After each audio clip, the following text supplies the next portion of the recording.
Hello from Gardening at Douentza here in Ireland, and you're very welcome to this June orchid update.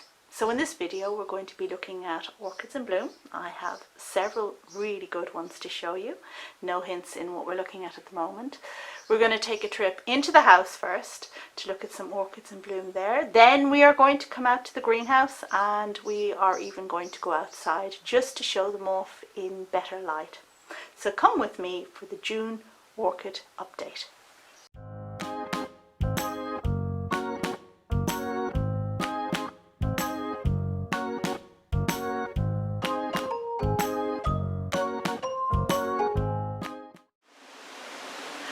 You are very welcome to this video, and I am pleased to let you know I have one of my windowsill giants currently in flower, the glorious Cattleya purpurata, but more about her soon.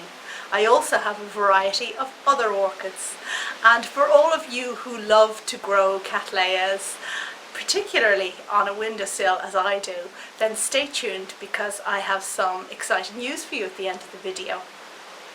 In the meantime, let's head indoors and have a look at the first of the orchids that I want to share with you today, which is a Phalaenopsis.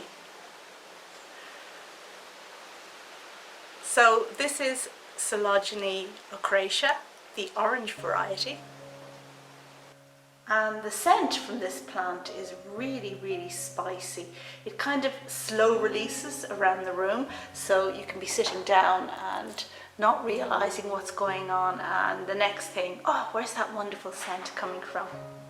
Now this is a plant that will tolerate quite low temperatures, and I did used to grow it in my greenhouse with a 5-degree winter minimum. And while the plant does well and tolerates these temperatures, it didn't do well in my particular greenhouse environment. And I think part of that was that this is a delicate plant. It has delicate roots and it has delicate foliage, and the kind of greenhouse I have is not an orchid greenhouse. It's a kind of rough and tumble greenhouse, and it's not really geared for something which has very delicate flowers that really shouldn't be interfered with as they open.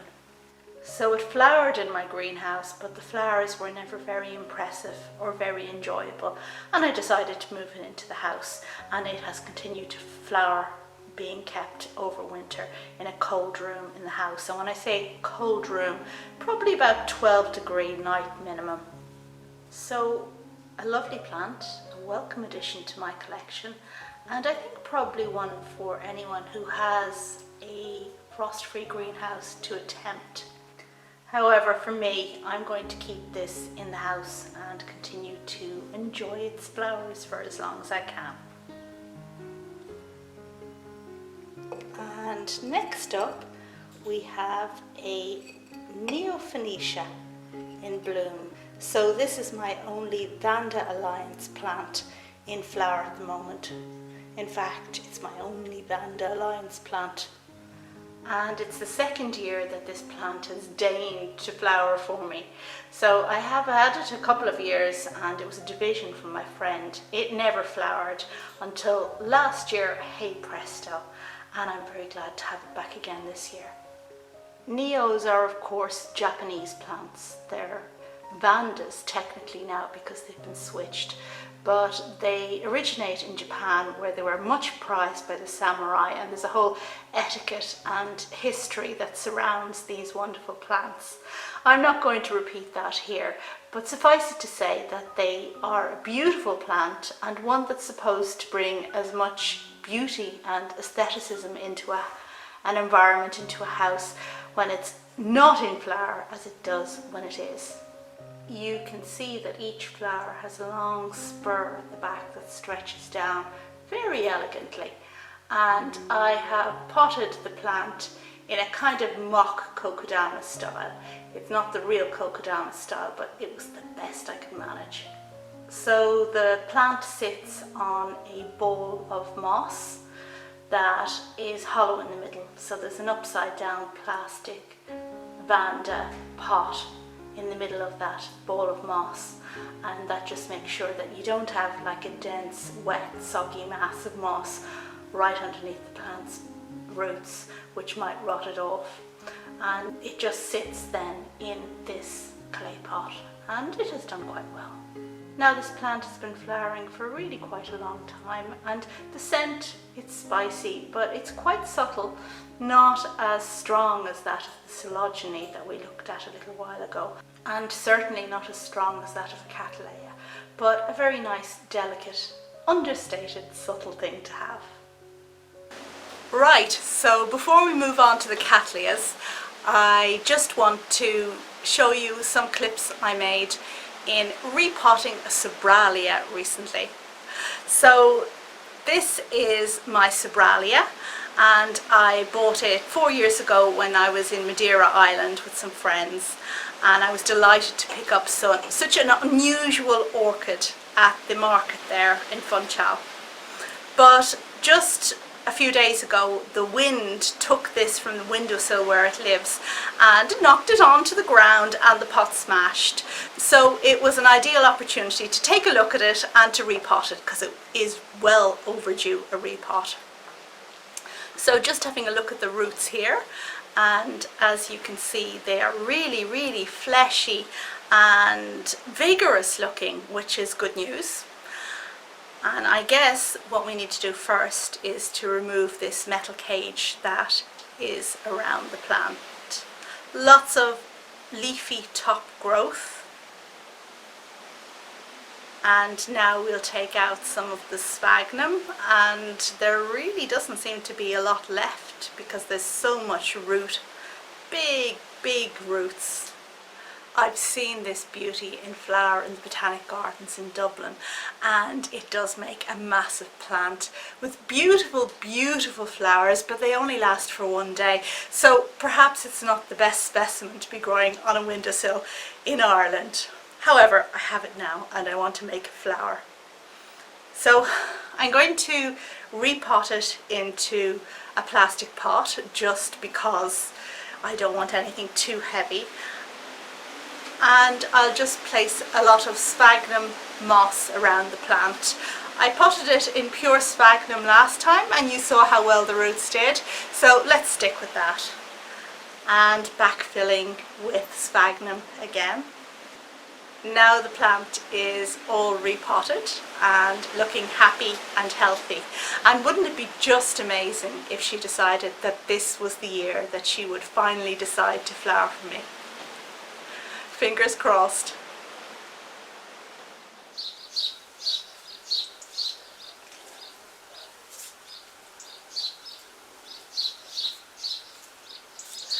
And it is June, and you know what that means here. It means Cattleya purpurata is in flower. I'm absolutely delighted that this Cattleya has given me these 3 magnificent spikes this year. I was passing by the window of the room where it lives just today, and wow, I just saw that all 3 spikes have opened, and it's looking absolutely magnificent. And I think growing orchids, this is what growing orchids is all about. Something magnificent like this in full flower. And now we're going to take a trip into the greenhouse, not because I'm growing any of the orchids I'm going to show you in there. Well, I am, just one of them, the Douentza's in there, but I've just brought them out there to film today because it's such a dark day and I get best light in the greenhouse. So can you see from here what I'm talking about? Do you see that whiteness there? Well, yeah, it's the one you've just seen. It's the Cattleya. Let's go and see what it looks like today. And here is my Cattleya purpurata, just 2 days after you saw it outside when we had a lovely sunny day and no rain. And now at this stage all of the blooms have opened fully. So I've brought it out here to the greenhouse to show it to you. It doesn't stay here, it lives indoors on a windowsill. I've just taken it out so that we can get the best light for filming. Now, as you can see, it is a very large plant in a large clay pot. And can you imagine how hard it is to fit this on a windowsill? Okay, so the plant is coming out over the front here with the new roots. Definitely time for a repot. So we have new roots here, and If I rotate it round a bit more, you can see that we have new roots here that are also coming out over the edge of the pot. So can you imagine what it's like trying to fit this onto a normal width windowsill? It's very, very difficult, and the leaves stick out and they push against the glass, so it's very hard to position. And that's how this plant ended up having its little accident, which you can see by that broken pseudobulb there. Now this lives on my daughter's bedroom windowsill. It's a south-facing windowsill, and for some reason she decided she wanted to close the curtains. I mean, goodness. And this pseudobulb was a casualty of that. Now if we look beside it, you can see that there's another pseudobulb developing just there. So I don't know if that's going to give me anything this year, but it is a good sign. And if we look at what is clearly the back of the plant, so here, so this is how the plant started. It was much smaller at first, and it's grown, and the pseudobulbs have gotten bigger as the years have gone on. But this back bit here is really bleached, so yellow in fact they look like bananas, these old pseudobulbs. And that's because I give this plant the maximum amount of light that it'll tolerate without burning. And over time, that's meant that these pseudobulbs have become really quite yellow, too yellow in fact, but they still haven't burnt. And that's how I get this plant to flower for me on a windowsill in a house in the temperate zone. This here is the smallest cluster of flowers, the one that was only barely open in the last clip that you saw. And in fact, there are 5 flowers. 1, 2, 3, 4, and a 5th one back there. Beautifully scented, beautifully shaped, beautifully coloured flowers. I love the pink tinge on the petals, and that develops as the flowers age. But let's have a look at the other blooms. And over here on this side we have the other 2 spikes. Was that it? Yeah, 2 spikes. So this one here has 1, 2, 3, 4, 5 flowers, and that one has 5 flowers. And maybe you've noticed the madness, but did you notice that the plant wasn't actually staked? I didn't put any stakes in. Now this wasn't a choice. I didn't decide to do this. I was just lazy and didn't get round to it. So amazingly, these heavy flowers haven't broken their spike this year, and they're fully open now, so they're not going to get any heavier. I just have to be careful as I maneuver this plant around because it is very susceptible to breaking. Can you imagine what this would have been like if I'd had that 4th spike? I think it would have had a really truly magnificent display. Of course, if I'd staked it, I'd have been able to adjust it so that the leaves weren't so much in the way of the flowers. So I will be staking in future. I don't know what came over me this year that I didn't organise it. But a super plant that I've had for 8 years and has featured in many videos up until now. And I just love it. I absolutely love it. And as I said in the last clip, this for me is what orchid growing is all about. It's about being able to grow something truly exotic and truly magnificent and truly wow. And I really think these enormous, beautifully coloured and beautifully shaped flowers fit the bill. I love how the upper petal curls around like this. Isn't it just amazing? Such an elegant shape. Absolutely fantastic. And next up we have the Wanagara apple blossom, just at the end of her flowering. So as you can see here, we have 3 flowers in bloom, but we also have, oh, it just broke off. We have 2 brown ones that have come and been and gone, and unfortunately I didn't get a chance to record it. So there they are. But the good news is that I have another sheath emerging here from this growth, and hopefully that'll give me another spike. So this is the pink Wanagara apple blossom, grown widely for its excellent shape of petals and sepals, and it's lovely fragrance. Now mine isn't extremely fragrant, but it's a beauty and I love it. You saw me repot this plant not very long ago, and when I did that I gave it a bleach treatment to try and clear it of its bugs, which hasn't been altogether successful, but what it has done is send out a lot of good roots and these strong new growths, which is all a plus.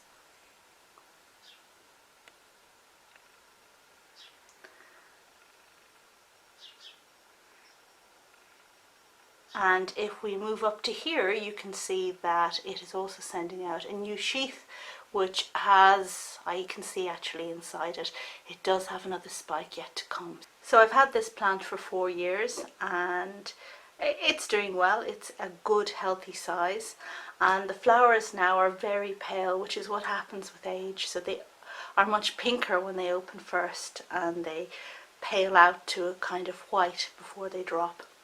So this plant, along with others that have been recently treated, are kept in isolation on a windowsill that is uniquely for plants that have been treated with the systemic bug clear ultra, and I hope it's going to do the trick.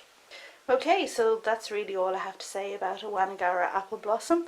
Hopefully she'll respond well to the treatment, and hopefully she'll be back with that new spike in full flower for the next Orchids in Bloom video. And now I'm going to show you some Oncidiums in bloom.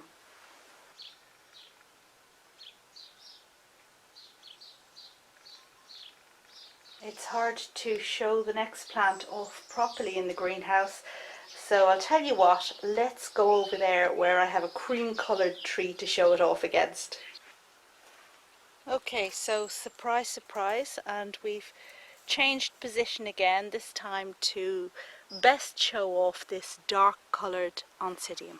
This is Oncidium steerbeck, an orchid from Inca Orchids in the Netherlands, but a registered hybrid of long standing and just the most beautiful, beautiful plant. It only offers me one spike this year, but it's a good spike and it has a lot of flowers, and they are now all fully opened, which means we can see them at their best. And I have 10 flowers in total, each of them really quite large, with all those gorgeous white and dark red markings, and that yellow right there in the centre, yellow and white right in the centre. And it's a gorgeous plant that has lived in my bathroom for a long time with the other Oncidiums.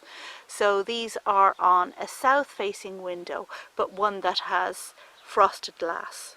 And as you can see, it's not completely staked. It's staked a little bit, which you can tell from the, you see the wooden stake there, just supporting the plant just below the heaviness of the, well, the worst heaviness of the flowers. And it seems to have done a relatively good job, and the advantage of this is that I have a pendulum spike, which I really like, and I think shows off the flowers to their best advantage. We have some quite intricate white markings there, as you'll see, and it's moving a lot in the breeze. If we move up here, you can see how the heart of the plant looks, and then of course just up here are the rest of the blooms.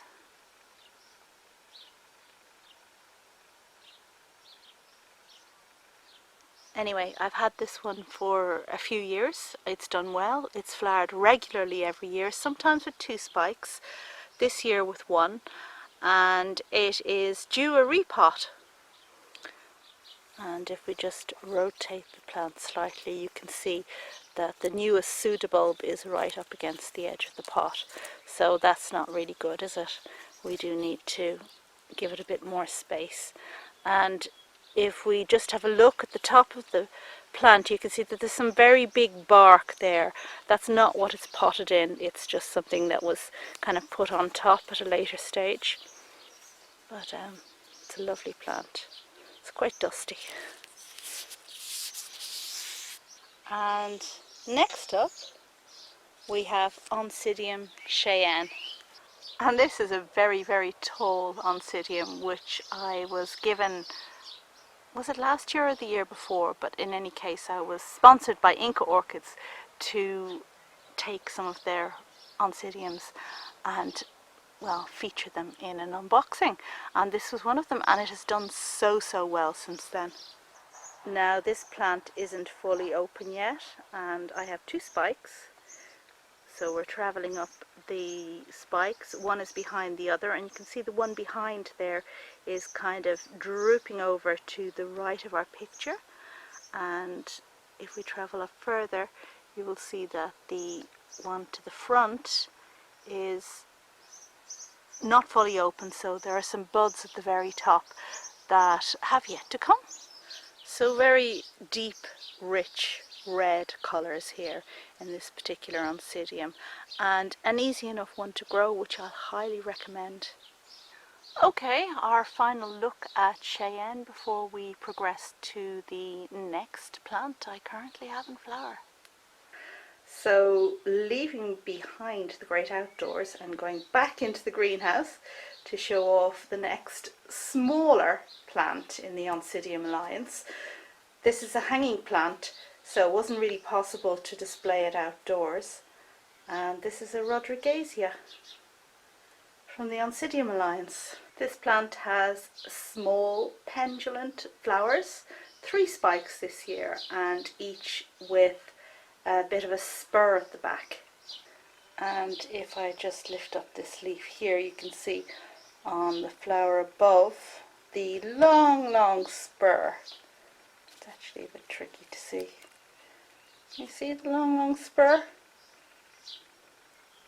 So I guess something that is pollinated by a moth or something with a very long tongue. And there are those 2 flowers in there again, nestled ever so reluctantly into the centre of the plant.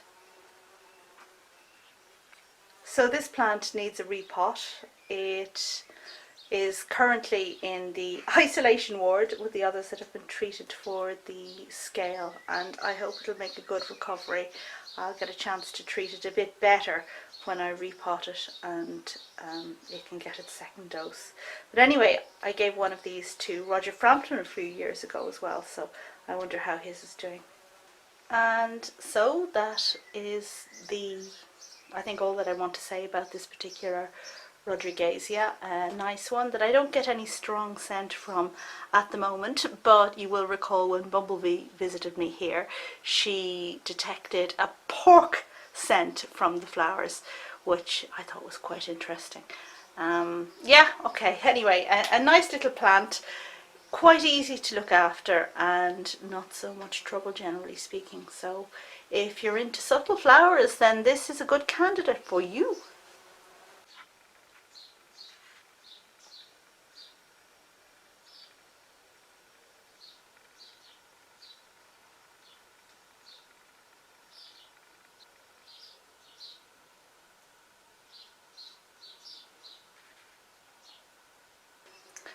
And now I want to show you a Phalaenopsis, and the only Phalaenopsis that is in decent flower at the moment in my collection, and it's a beauty, a small beauty cutie.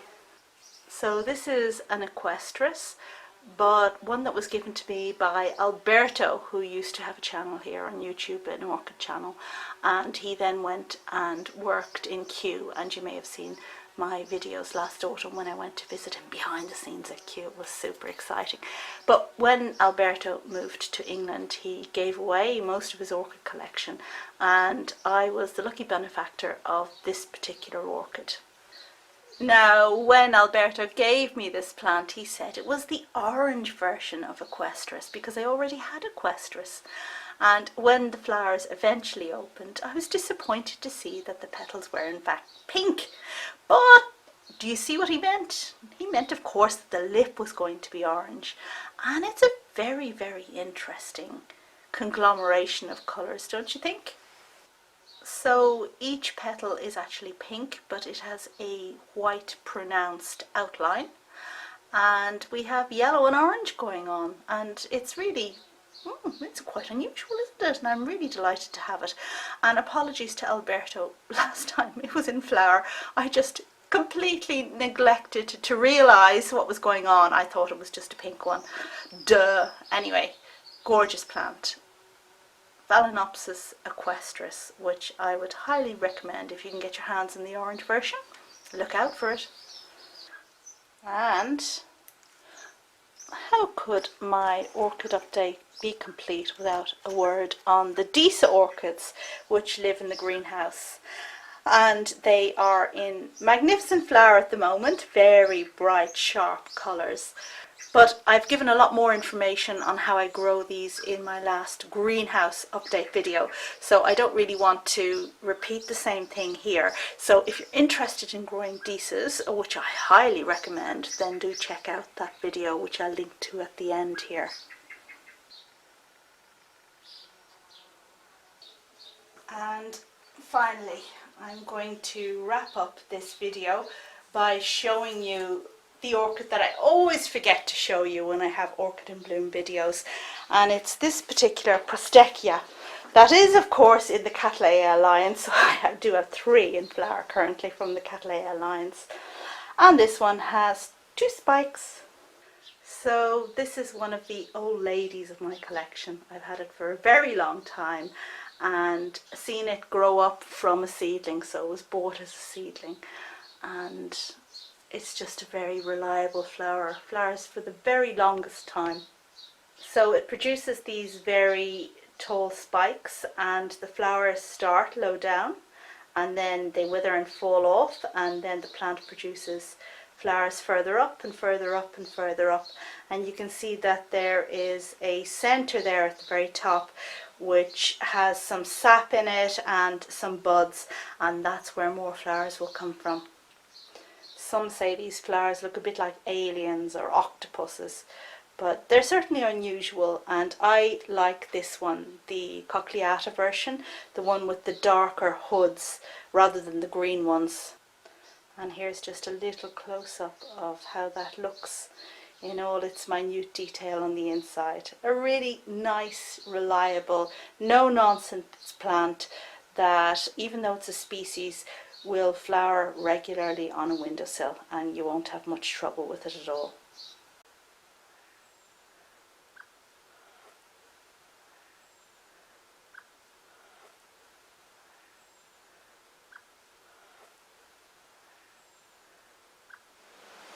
And that brings me to the end of this video, which I hope you enjoyed. And now for the exciting news for you Cattleya lovers. I have to share with you that I have recently published a second book, and this time it's all about growing cattleyas on a windowsill, which is what I do in my home. It's called My Windowsill Monsters. Now, it's a booklet and it's in ebook form, so easy to purchase, easy to get, no postage charges.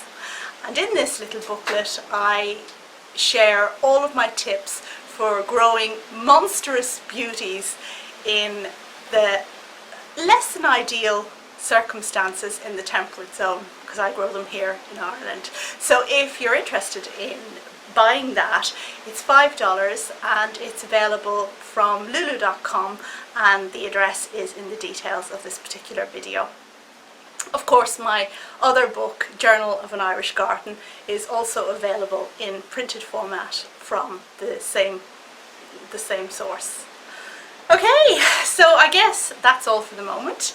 I hope, as I said, that you enjoyed the video and that you'll check back soon for details of the mega international giveaway I'll be having here on this channel soon. And I bet you'll be very interested to take part in that. It's a good one. Thank you, as always. Bye.